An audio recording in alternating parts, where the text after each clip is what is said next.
संपूर्ण बार्शी तालुक्यातील जनतेनं, माझ्या सर्व बंधू भगिनींनी, वडीलधारी मंडळी, तरुण मित्र आणि सर्वांनीच एक मोठे आशीर्वाद बांधून आपल्याला या ठिकाणी दिलेले आहेत. त्यांचे सुरुवातीला या ठिकाणी मनपूर्वक मी आभार व्यक्त करतो. त्याचबरोबर गेल्या 1 वर्षापूर्वी जी आपली थोडी दुर्घटना घडली बांधवांनी, त्याचं सगळ्यांच्याच मनामध्ये शैल्य होतं. परंतु आदरणीय पंतप्रधान नरेंद्र मोदी साहेबांच्या मार्गदर्शनाखाली आदरणीय आपल्या सर्वांचे नेते देवेंद्र फडणवीस साहेब, शिंदे साहेब दादा आणि आपले लाडके पालकमंत्री जयभाऊ गोरे साहेब, या सर्वांनी बांधवांना या ठिकाणी फडणवीस साहेबांनी, गोरे साहेबांनी एक विधानसभा झाल्यापासून विशेष या बार्शीवरती लक्ष घातलं. सर्व बार्शी तालुक्याच्या जनतेच्या, ग्रामीण आणि शहरी भागातील माझ्या सर्व जनतेच्या मनामध्ये एक संभ्रम होता की या तालुक्याचा विकास कुठेतरी थांबतो का.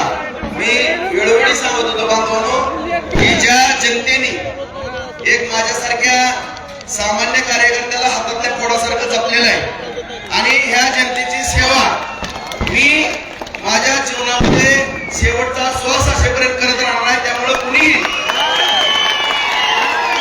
कुणीही असं कधीच समजू नका. शेवटी राजकारण आहे, निवडणूक आहे आणि भौगोलिक दृष्ट्या आपला मतदारसंघ कट टू कट आहे. त्यामुळं कधी जय होईल, कधी पराजय होईल. कुणीही विजय झाला तर अत्यंत हुरळून जायचं काही कारण नाही, पराजय झाला तर खचायचं नाही. तुमच्या सेवेसाठी तुमचा हा जीवाभावाचा मित्र अखंड आयुष्यभर सेवा करत राहील. कुणीही करू नका. आणि जी सभा होईल आपली, आपण नगरपालिका पण आपली येणार आहे बांधवलो, चांगल्या मताने येणार. आणि जिल्हा परिषदेला सुद्धा 6 पैकी 6 आणि 12 पैकी 12 जागा या ठिकाणी तमाम या बार्शी तालुक्याच्या जनतेच्या आशीर्वादावरती आपल्याला जिंकायच्या. जनता आपल्याला आशीर्वाद देणार आहे आणि मग या बार्शी तालुक्यामध्ये आदरणीय आपले नेते देवेंद्र फडणवीस साहेब, शिंदे साहेब, दादा आणि जयभाऊ यांची भगवान ग्राउंडवरती आपण चंगी अशी सगळ्यांच्या नागरी सत्काराची सभा घेऊ. आणि जे वर्षामध्ये थोडं आपल्या तालुक्याचं नुकसान झालंय ते बार्शी तालुक्याच्या विकासाला एक गेल्या वर्षीचं आणि पुढच्या 4 वर्षाचं गेल्या वेळेस जे पॅकेज दिलं त्याच्यापेक्षा अधिक विकासाचं पॅकेज या ठिकाणी आदरणीय साहेबांकडून आपण घेऊ.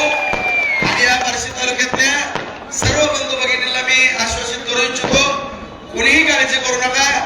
आम्हाला कुठलंही घाणेरडं राजकारण करायचं नाही. फक्त आमच्या नजरेसमोर तालुक्याचा विकास, विकास आणि विकास, याच्यापेक्षा मी काही मागणार नाही.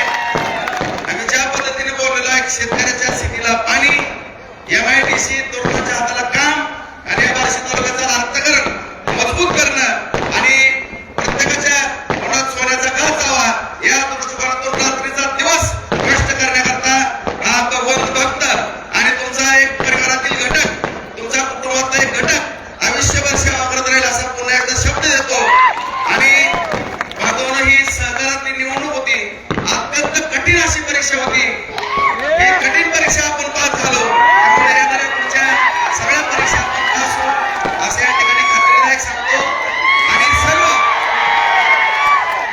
सर्व मतदार बंधू भगिनी, सर्व या तालुक्यातील जनतेचे आणि आदरणीय देवेंद्र फडणवीस साहेब, शिंदे साहेब दादा आणि जयभाऊ गोरे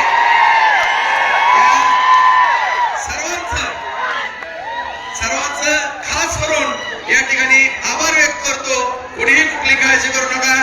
आणि सर्वांचे पुन्हा एकदा शतस्य हात जोडून आभार व्यक्त करून सर्वांनी कष्ट भरपूर घेतलंय. शांततेमध्ये कुणाच्याही भावना दुखवणार नाही या पद्धतीने सर्वांनी आपापल्या घरी, प्रचंड कष्ट झाले तुम्हाला, सर्वांनी आराम करावा. आणि उद्यापासून तुमचा राजेंद्र 9 वाजल्यापासून आपल्या सेवेत